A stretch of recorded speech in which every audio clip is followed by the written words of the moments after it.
Welcome to the Wonder Woman podcast, where we discuss a variety of subjects all pertaining to optimizing your physique, building strength, developing a strong mindset, and tools to help you win at life.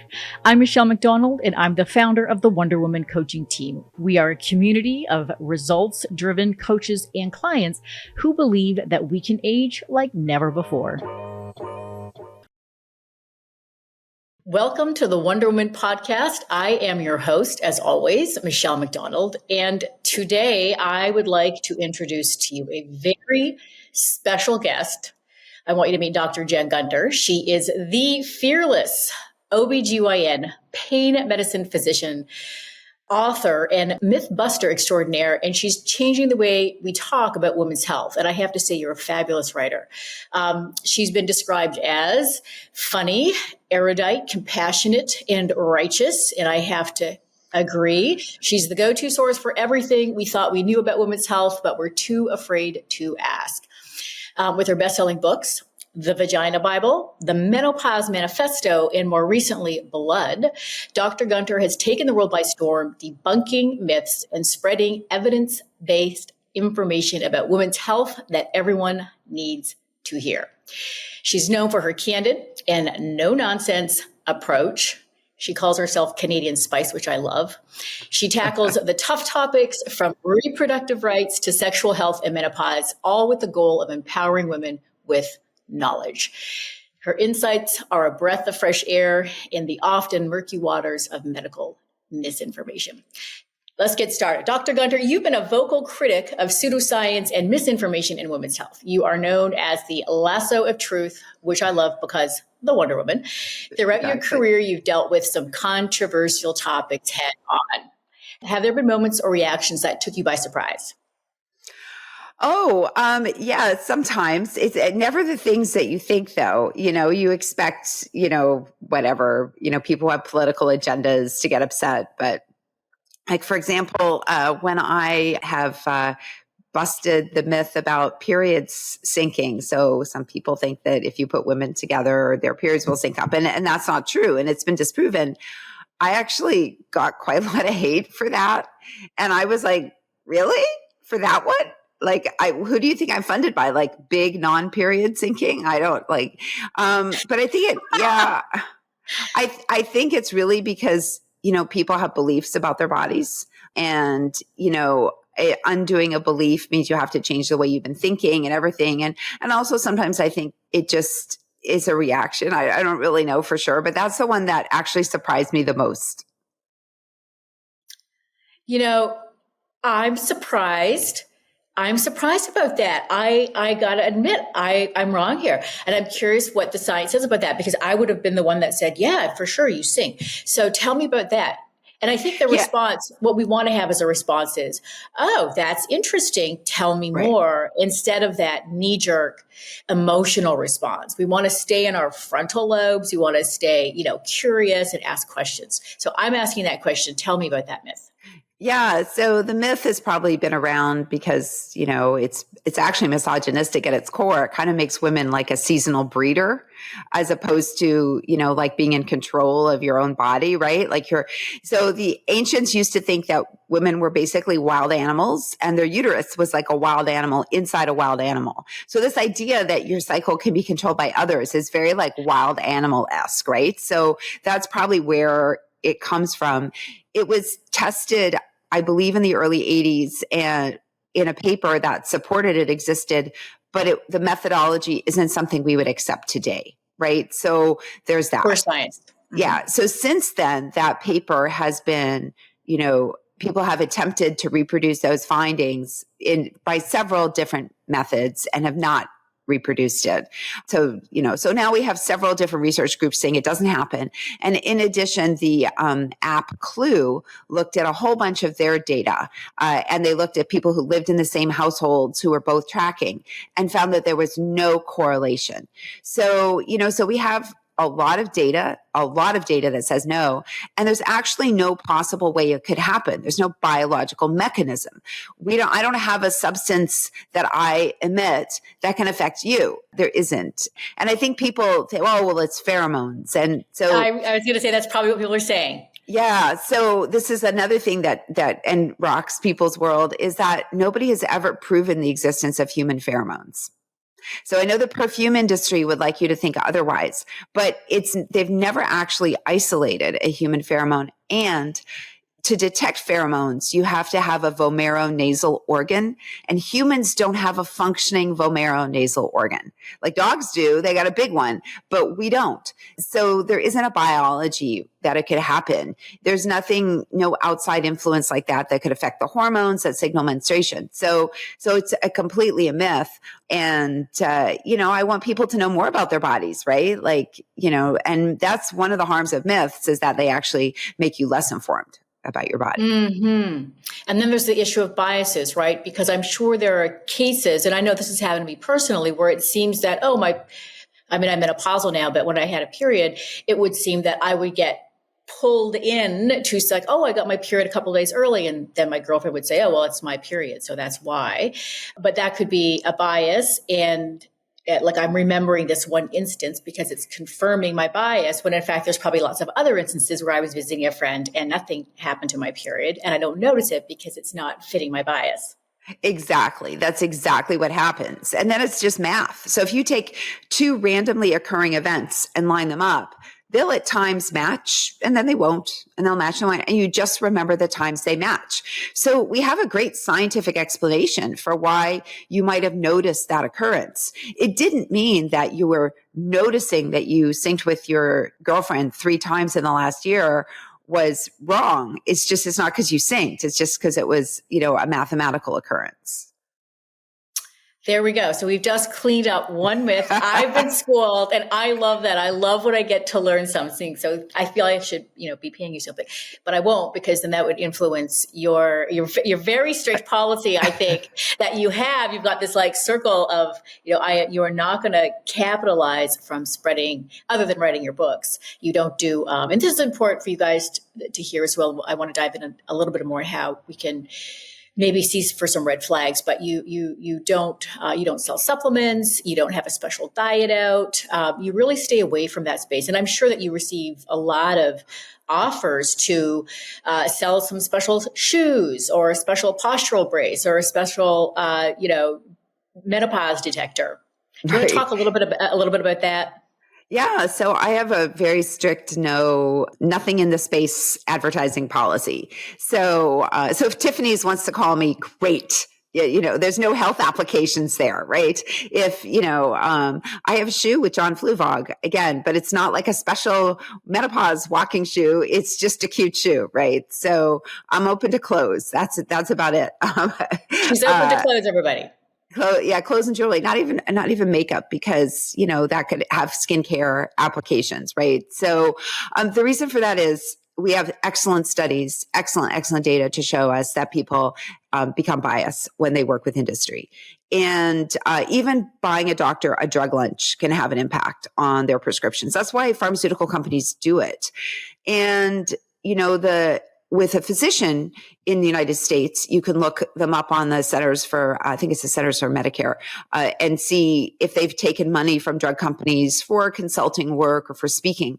But you can't look up a supplement company. You can't look up someone who has a diet. You can't look up any other soft money. You can't look anything else up. And you can't look up someone who's not a doctor.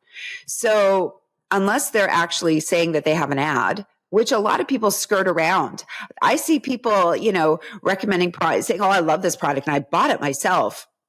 And you're like, really? And so you're using your precious real estate to talk about this one product that doesn't seem like it would be life-changing to you, but what else has that company done for you behind the scenes? I don't know. Or they might have like an affiliate link or an Amazon store. Right, exactly. And so, so there's, and I'm not saying people are wrong for doing that. It's just a choice that I've made not to do it. And because when I first started in the health misinformation sort of space, this is a long time ago, I said, the only way to do this is to be ethical because it's so hard. When I first started in medicine, I thought that, I could do work for drug companies and I would still stay unbiased, and you can't. It's pretty clear that you're not. So, I follow the evidence, and so that's just what I do. And sometimes there's consequences. Like I couldn't get my a 3rd season of my podcast funded, and because the only people who wanted to fund it were supplement companies. Wow. Really? I wonder if you would do like Yeah. a fundraiser from followers. You would probably, is that could Yeah, I probably mean, work. the problem is it was such a highly produced podcast that, the amount of money to raise would probably be quite a bit. Oh, because So It was with TED Talks, right? it was with Ted, yeah. So it was very produced. We had a great production company, and it was great. I loved it. It was, it married sort of the history of medicine with the actual science, and to put things in context. So yeah, I mean, I think that it's a possibility. I'm not definitely like discounting it down the road, but it's probably not on my plate for 2024. Well, we can see what we can do. We could do about making sure that your account skyrockets, because it is just refreshing to have somebody that really walks their talk and maintains their integrity in this space. And you're right, we are biased and we're influenced, especially by money. And it's just so important that we have people like you that are in this space sharing a tremendous amount of information. And at the end of the show, I'm going to point people towards more places that they can follow you. And I know you've got those 3 books out as well. They're fabulous books. Oh, thank you. That I mentioned at the beginning. We've got the Vagina Bible, the Menopause Manifesto, which is an awesome title, and then the newest one about everything to do with menstruation, blood, which is I'm hearing great reviews about. Yeah, it was. It's out. It's out in the U.S., Canada, UK, Australia, New Zealand. So, it was my answer to people saying, "Why does nobody teach us that?" I would get tagged on social media all the time about, is this true? Is this true? Is this true? And for me, it's easy to say, well, no, because I know the science, but people don't. They don't learn about their bodies in a practical way in school. They don't. They probably know more about frog biology when they graduate than about human biology. And I mean, I'm sure you can apply that to every field. I'm sure people graduate knowing, thinking bizarre things about their muscles and thinking bizarre things about their brains. But the fact of the matter is your brain doesn't bleed once a month. And, it's a bit of an intrusive body function. And so, I just really wanted people to have this evidence-based resource so they would know. So, they could say, okay, well, I know this now. And so I can advocate for myself in the doctor's office. I can, block that person on Instagram because they're selling me a scam. Yeah, I think probably, I know I have several clients that are still, we coach everywhere from the 20s all the way up to, I think my mother is literally my oldest client. She'll be 78 next month. So that's a lot. I think our youngest client I think she's 20 right now, although we've had 18-year-olds before. And we get everything, right, from the different birth controls and not being able to understand what's going on with their periods. A lot of my clients don't even know what exactly they're taking and what it does to their bodies, and it was never really properly explained. I have gals suddenly going off birth control cold turkey after 20 years and not being, not understanding that there could be a process for that to make it as pain-free and symptom-free as possible. A lot of PCOS and endometriosis. I have one gal that's just into her perimenopause, or the menopause transition, I suppose I should be saying, who is thinking about getting a hysterectomy, right? Because she's, looking at that as an answer to her sudden, really heavy, really painful bleeds. It's a very important space to have open and free discussion about. Yeah, I mean, there's a lot of treatments for heavy periods in the menopause transition. Certainly, a hysterectomy is one of them. But, people tend to do also very, very well with hormonal IUD, with hormonal birth control pills. There's also a medication called tranexamic acid that you take just when you have periods, and that can reduce your bleeding. There's an endometrial ablation, which is burning out the lining of your uterus. So that has some pros and cons. I mean, people, it's one of those, I either loved it or hated it procedures. And then there's a hysterectomy. So I always want to make sure people have like the full gamut of options and know the risks and benefits. And then they can make an evidence-based choice for them, because, it's so fascinating in medicine. I can present those same choices to 10 different people and get 10 different, wow, like, I want that. And so it's important that we, we sort of we try to guide people if we think something's going to be better for them. For example, if somebody's 38 and they think an endometrial ablation is going to stop their periods, I'm like, if their goal is to have no bleeding at all, I'm like, that's unlikely. You'll probably still have some bleeding. If they're 48 or 49, then that might be a more reasonable goal with that procedure. So, it just depends on the person and the procedure and their goals. I love that. Again, new book called Blood, and all of these issues you go into in great detail in this book, correct? Yeah, I talk about everything. I mean, obviously the medication is a little bit more detail because surgery counseling is a bit more one-on-one. So, person A's risk with surgery is a lot different than person B's risk, but there's the general information in there. So people can have this informed choice and go into the doctor's office. I mean, when someone comes in and they know about all the different options and they're receptive to hearing about everything, the pros and cons, it's better for them because, then they've, been more likely to have an informed choice. I mean, one of the analogies I give people is, say you went to a restaurant and they said, and you only thought there was one meal on the menu, it was roast chicken. And you had roast chicken, it was good, you liked it. And then you got home and you found out your friend went to the same restaurant and they were offered 5 different dinners, right? And they got to choose their own dinner. And they actually had the rigatoni. And they said that, wow, that was the best rigatoni I've ever had in my whole life. And you're like, what? I didn't even get offered the rigatoni.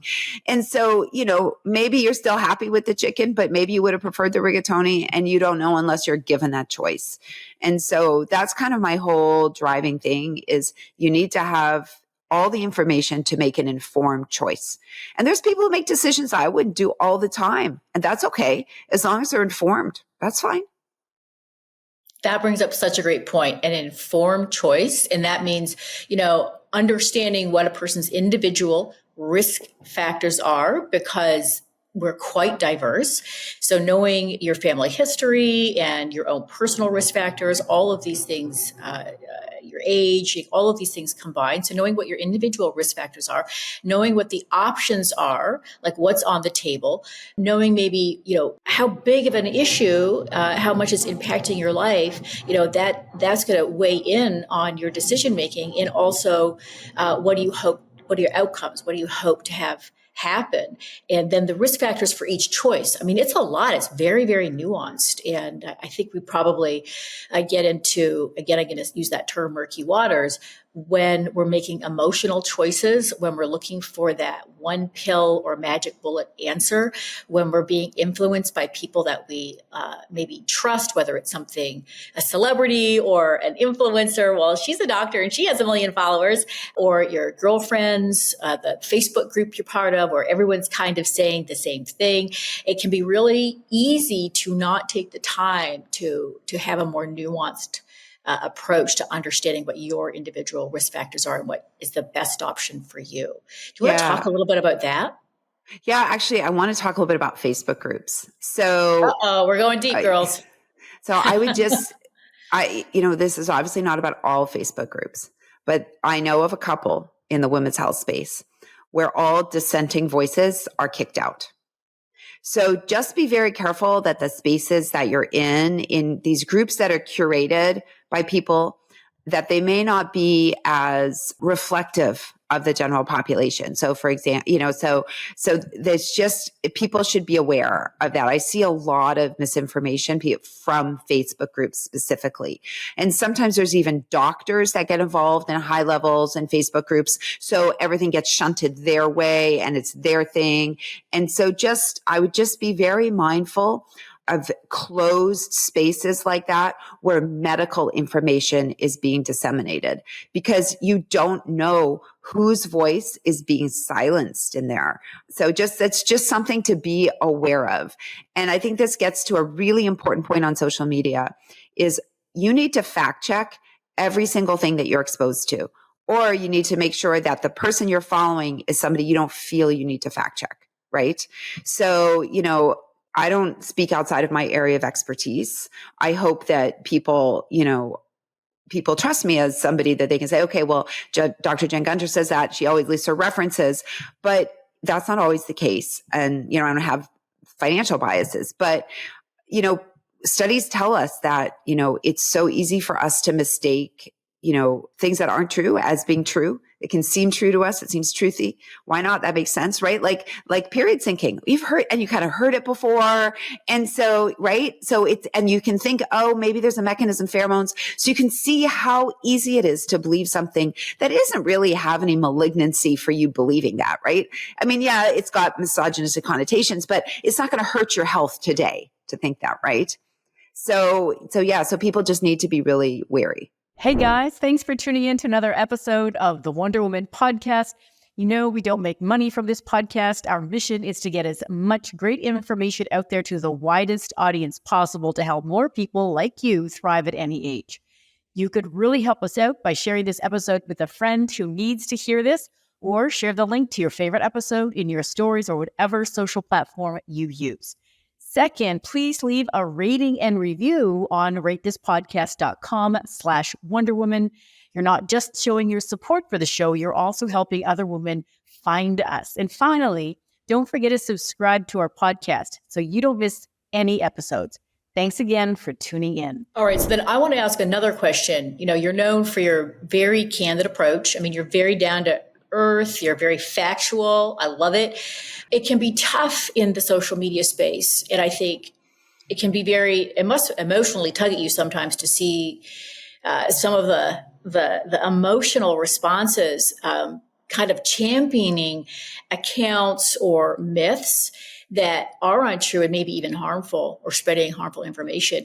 So what drives you to keep these conversations open and honest? I subscribe to your Substack. I love it. It's not, I can't remember how much I pay, but it's not very much at all. And I recommend that people also subscribe to the Agenda Substack. But in a world full of misinformation and heightened emotions, it's those emotions, what drives you to keep going and keep being that champion for truth? Yeah. So I had a very awful medical experience many, many years ago when my kids were born. So I was pregnant with triplets, and I have twins. So I went into labor at 22 and a half weeks, and I delivered my first son, who died.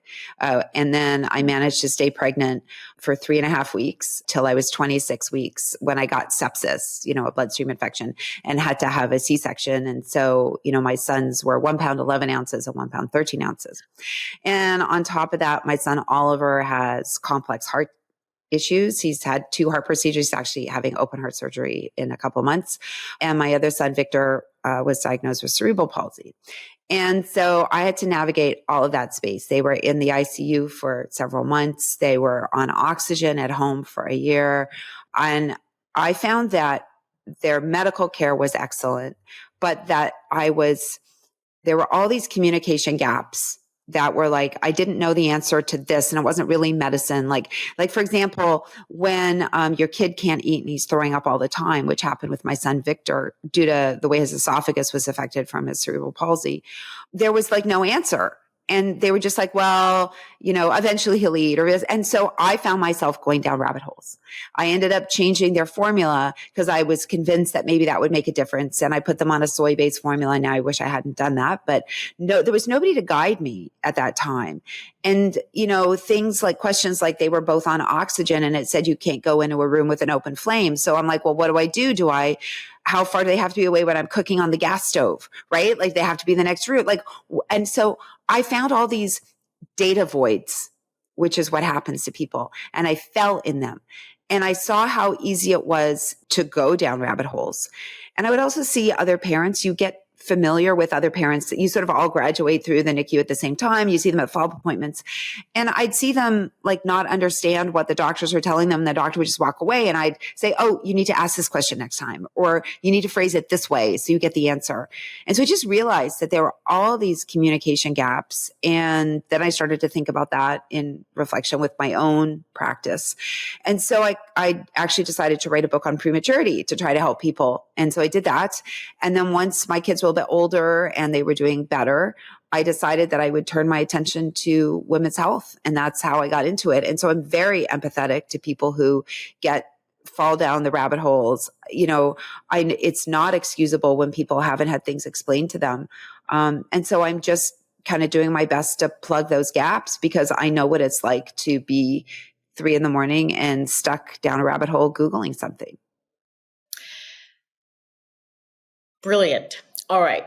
Perfect. So I know it's a bit of a story. It's like what do you no, say? it's brilliant. I love it because this is important, right? I mean, you aren't in this for the fame and the fortune, right? Again, if we look at your social media account, it's not, going up hundreds of thousands of followers. You're not trying to ride the algorithm. You're not doing any of those things. You're just Dr. Jen Gunter, lasso of truth. Gals ask you questions. Every now and again, you go in and debunk a myth, or you write about it in the agenda. And you're coming from a place of the real and raw experience. It happened to you. You understand, and you work with real patients, and you're in there, dispensing medications and staying current. You have colleagues, some of them who I've interviewed already. You guys converse. You're excited about the truth. All of these things are true, and yet, for sure, and I know you understand what I mean. You'll have people that are so emotionally attached to their myths, even if the myths are harmful, maybe not for them because of their risk factor, but for other people. Mm-hmm. And, that to me is so perplexing, that attachment to the myths, especially when confronted with the science, the conclusive science, like I know you have those anecdotes. You had that one study in 1987 based on 12 people that said inconclusive and must be further studied, but never was further studied. And then you've got the meta-analysis that says, hey, we looked at all the top research and the conclusion is this, and it's basically debunking that myth. And then people are so attached. They're like, well, you must be, especially when people are chasing pharmaceutical interventions, and then they'll say, but you must be funded by pharma, which is very odd. I'm sure you get a chuckle, right? You're chuckling. You're like, yeah, it is weird. Or that you're behind the science, you're behind the times, or that you're part of the patriarchy. Which is another very odd, argument that you're part of the patriarchy that's keeping the truth and the goods from women. So I'd love to hear your thoughts on that. And maybe if you can give some helpful tips for people, how to recognize they're in that emotional space or have become a victim of that emotional space, and how to flip it. Yeah. So I'm very empathetic to that situation because most people don't believe inaccurate things about their bodies because they learned that in school with science, right? They believe it because some predator put that in their brain, right? And the analogy I always think about is religion. And I'm an atheist, so I don't mean to offend anybody who's religious, but if I were to go to somebody who truly believed that a communion wafer turned into the body of Christ, and I said, that's not true, they would think I was an awful person because that's a belief that they have. So what happens with these medical myths or these false beliefs is they're exactly that. They're beliefs and people are mistaking them for science, right? And the problem is they weren't put in their head with science. So getting them out with science is really hard versus if I see something and I'm like, okay, I always thought this. Let me go back. Let me look at the literature. Oh my God, this is a new revelatory study that changes the whole way we think about everything. I'm on board. And so, the whole thing about science is you have to be open to change. The greater the claim, the greater the degree of evidence needs to be, right? So if we're going to completely change the way we think about whatever, Alzheimer's disease, we need pretty good evidence. And I get that there can also be confusion because there's bad studies that are published. We've all heard about, studies that are retracted. Apparently something like 50 studies about turmeric have all been are all suspect and are going to be pulled. And so, I don't know if they're going to be pulled, but, there's this whole scam about or concern about, sort of big turmeric basically.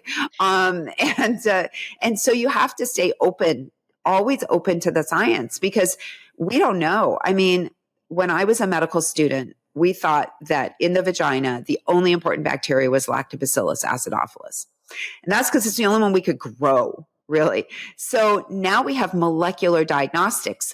And now we know that there's lots of bacteria in the vagina that's so adapted to that eco niche, it can't grow in a lab, really. So we need molecular technology to identify it. Now that somebody invented new technology, we now know that there's all different kinds of lactobacilli in the vagina, and Lactobacillus acidophilus is not an important one. So, if I stuck with my fixed false belief, I'd be like a Lactobacillus acidophilus truther, but you just have to say why. So I always tell people, we don't know what cool technologies are going to be invented to tell us something new and completely radically different. And that's the path of science. And all you can do is the best that you have with the information you have at the time. So these uncertainties get preyed upon by influencers and people making promises. So if somebody wants to tell you they can cure you 100%, right, or they have the answer that they don't want you to know, they're tying into a conspiracy theory, right? And they're making a false promise. I mean, I always have to be accurate with people and say, like, there's no therapy that's going to 100% fix everything. There isn't, but and some therapies are like whack-a-mole, right? Like it solves one thing and then something pops up and you go down that rabbit hole of Band-Aid after Band-Aid after Band-Aid. Yeah. I mean, sometimes it's, we're doing the best that we can. Sometimes it's a chip shot, like we can take your appendix out. But sometimes, it's about like mitigation. And then also it can be difficult sometimes for people to do all the therapies. I mean, I always say like there's only really one magic therapy, if you want to think about it that way, and that's actually exercise. Because for every health domain, it, pretty much touches everything. But if somebody's sitting in your office, with a medical condition A, exercising tomorrow is not going to make them, it's not going to fix it, right? That's like a long-term thing. And I think humans are really bad at that. We're bad at sort of, well, I'm going to make this change and over months and months and months, I'm going to see something. And also that's just not appropriate. I'm like, if you're sitting in the office with heavy bleeding, waiting 4 cycles might not be an option if you're on the verge of needing a blood transfusion, right? Versus, I'm just having some bleeding and my blood count hasn't really dropped yet. So, you always have to weigh individual risks too. I could just keep going down that one with you. And I think you explained it really well. And it also harkens back to what we were talking about originally about biases. And I don't know if that was off the recording that we were talking about biases or if it was during the recording. But when we have biases, we have a hard time unpacking what's true and what's not true. And if we can, I just want to underline, if we can, exactly what you said, if we can remain open-minded and stay curious and ask questions and be okay with doing a little bit of research, right? Sometimes it's just clicking a link and seeing, oh gosh, that's a really old study. And oh gosh, that was only 12 people. And then you just skim to the bottom. The conclusion is needs more research, right? And so you don't need to be a PhD to be able to pull from that. Oh, well, you can't really extrapolate, X from this study. Or you could also follow someone like yourself, right? And this can be hard though, because if you're biased, you're more likely, and you're following and liking things, and at least on Instagram, you're more likely to be shown accounts that are going to confirm that bias. That's just the way it goes. And so you end up kind of being in this silo of influencers and experts that can be confirming your bias. And then everyone's drinking the same emotional Kool-Aid. Right. That's why I'm very big on people curating their Instagram feed, because not everybody deserves your eyeballs. And if you see an account, a big account spreading absolutely verifiable, false, like obviously false information. So first of all, what other false information are they sharing? Probably a lot, because it's, misinformation is like a wolf. They always travel in packs. It's never just like one thing, because most misinformation is tied in some way to a conspiracy theory. But not all, but sometimes it's tied to a financial bias. And then, people should be very, very mindful of giving their attention to people in the medical space, doctors who also are profiting from products that are, not tested, like supplements or, untested, medicated face creams and things like that, because, then there's a bias there. I mean, if you're personally profiting from a line of supplements, then why then would I not be suspicious that your dietary advice might lead me to need those supplements? I would be suspicious if I had a wall of birth control pills behind me and they were like Dr. Jen Gunter's pills. and I worked for like pharma company A. We'll call them company A. And I helped design this kind of birth control pill.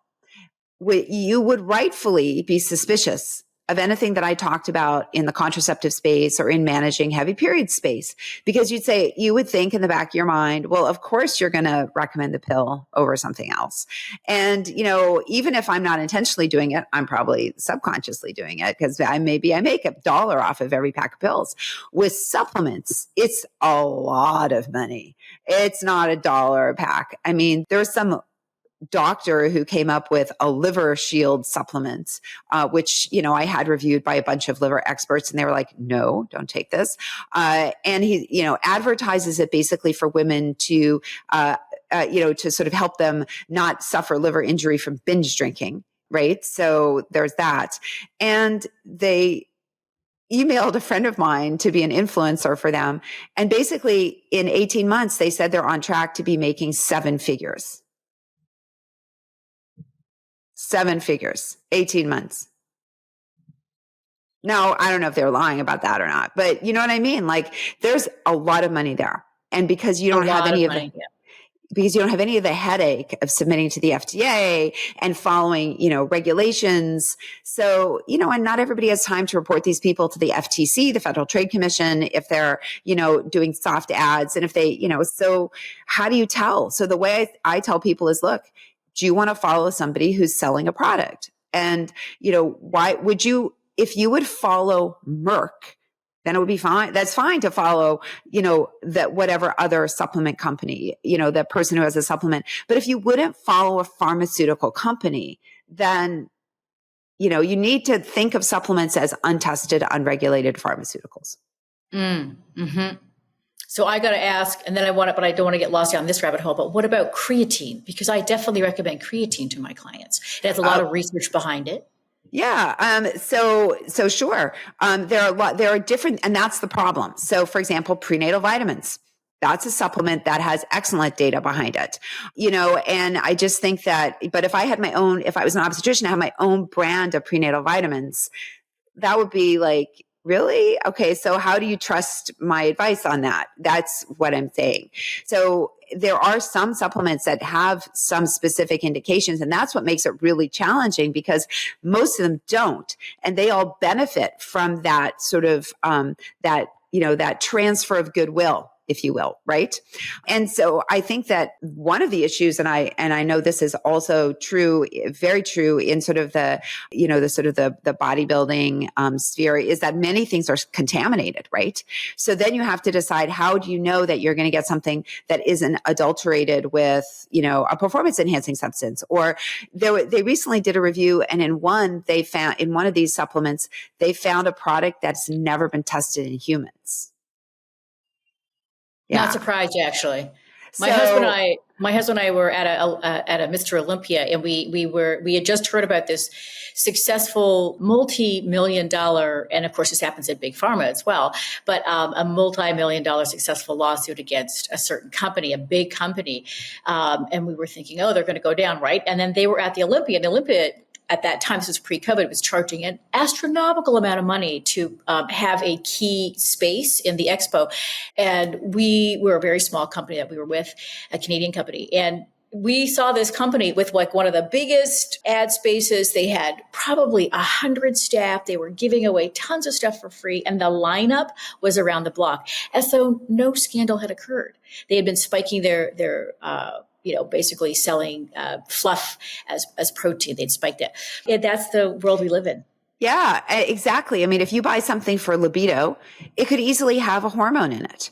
So you want to, try to find people who can recommend, vetted products, the best that you can. And that's part of the challenge, because there are some times where supplements can have a benefit. And although they're much less than obviously the companies would tell you, but there absolutely are times where supplements can have very specific benefits. But for example, with creatine, you can probably you can probably point to multiple studies that show this advantage for the specific group that's using it for this reason. And then, hopefully find companies that, that make vetted products, and there's third party testing and things like that. But the problem is that, we have the same issue. Like, if you've had bariatric surgery, we recommend a multivitamin. How do you know if you're getting one that contains what it claims, right? So the ones that I tell people to be the most about are the ones that are the multi-ingredient supplements, right? So the most concerned about. Yeah. So the ones that say they're like for ovary support or metabolism booster, and there's proprietary blends. Exactly. Oh, proprietary blends. Absolutely stay away from that. And so I would say, like, the more ingredients in a product, the more skepticism you should have. But of course, there's always exceptions. Multivitamins are sometimes needed for people. So that's why, so you can see how people get, how do they know? Because I've just said one multi-ingredient product might be good, but another one could be bad. And so that's the problem when we don't have regulation.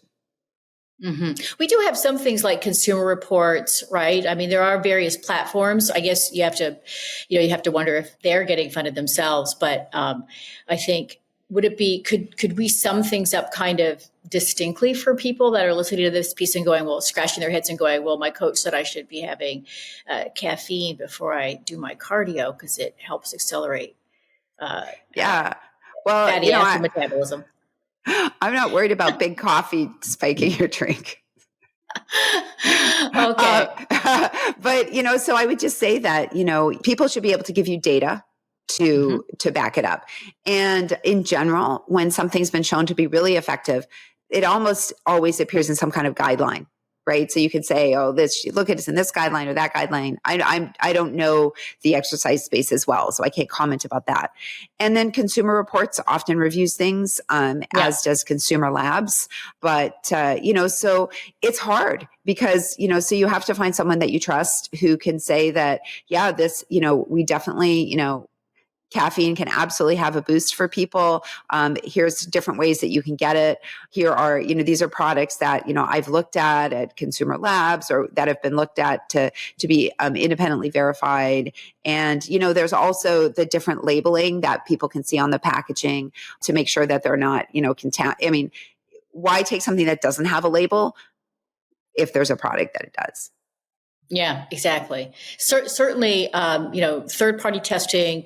There's also another label. Gosh, I don't know if you might know of it for Olympic athletes, right? So athletes that want to take a protein powder, they have to be very, very, very, very careful. Yes. So there's a label for that. So it's not just third-party. There's an official stamp. I don't know if it's like WADA approved or something like that. I don't know if you know. No, I don't know, but I know there's a specific sports one for some nutritional supplements as well. And I mean, it's, it's one thing in medicine. We don't want people to take a supplement because we don't want them to, for one thing, but also, it could derail your whole career if you take something that's adulterated and you test positive for a banned substance, right? I mean, so, people just have to be, it's very much buyer beware. But yeah, those third-party labelings are the best that we have at the moment. And then I think in terms of when you're on the social media space, when you see a lot of selling going on, and again, correct me if I'm wrong here, or Jen, but if you see people selling a lot of stuff, and selling's not bad, everyone has their ideas about money and all of that jazz. But if you couple that with saying something that's kind of proprietary information, like I know something special that nobody else knows, and I've cracked the code. And I've seen this a lot around the Menno belly and the special diets or the special training that you need to do. And that's what's concerning. And I think that's a very easy red flag. Again, it doesn't mean that they're totally wrong, but you should be definitely skeptical and really needing to see concrete evidence, like in very robust, high-level research. And it just is. You got to be speculative that this one person has discovered something that all the other experts and all the organizing bodies, right? And I've heard from people the claim that, for example, the Menopause Society, International, North American, Australasian, that they are behind the times, that they're funded or they're not current. They don't know what they're talking about. But my doctor influencer, who has 1 million followers, she has the good detail and she's here. She's my champion. Right. Well, that's the power of an influencer, right? That they're able to make people believe that. If there was a stunning new study that should change how everybody should think in menopause, it would be in every magazine and every newspaper. It would be groundbreaking, right? So if there was a groundbreaking study, you would hear it. You'd be able to Google groundbreaking study. So the idea that a single influencer knows more than all of the other menopause societies is just not true. They can't, because when you look at the guidelines that are put together, they're, trying to get 30 experts to agree on a paper means that there has to be a pretty high level of evidence for all of it, right? Mm-hmm. And people have to disclose their biases. And of course, the person with 1 million followers or whatever on Instagram, where are their financial disclosures, right? So, you have to submit your financial disclosures, have all that kind of stuff. And if there was true drug company bias, there are people like me on these papers that don't take any money. So, the idea that every single person's in the pocket of one drug company is simply, just not true. So I would say that I would be very wary of people who say that they know more than the societies, especially when all the societies agree, right? So if you've got, the International Menopause Society, the Menopause Society, the British Menopause Society, and you've got the Australasian Menopause Society, all basically saying the same thing. It might be some slight different variations, but all basically saying the same thing. And then you have somebody who says they know better. I'd be like, okay, so either, you've interpreted the research completely differently, meaning you probably cherry picked what you like and have thrown away, or maybe you don't have the critical ability to evaluate the research, or maybe you don't care. I don't know what the answer is, but a single physician doesn't know more than all of these societies. And I think that, but that's hard for people to know, because who's going to actually go and pull up all the different things and look? And that's the thing about an influencer. If somebody's got you to believe them, you believe them. Yeah, exactly. I think you went through that experience too when you were debunking, what was it? The goop, right? And it was the vaginal egg. I mean, that's what I pulled from that. And I'm sure you got a lot of heat from people that were just really attached to their idea of what the truth looks like. Thanks for tuning in to episode 1 of a 2-part series with Dr. Jen Gunter. She's provided us with a ton of great actionable information around healthcare for women, how to be alert on people's biases, and sharing her own experiences going down that rabbit hole, trying to find answers when the medical system failed her. I'll be sharing more from this conversation next week. We'll be diving deeper into menopause and some options that Dr. Gunter is really excited about. Thanks for tuning in.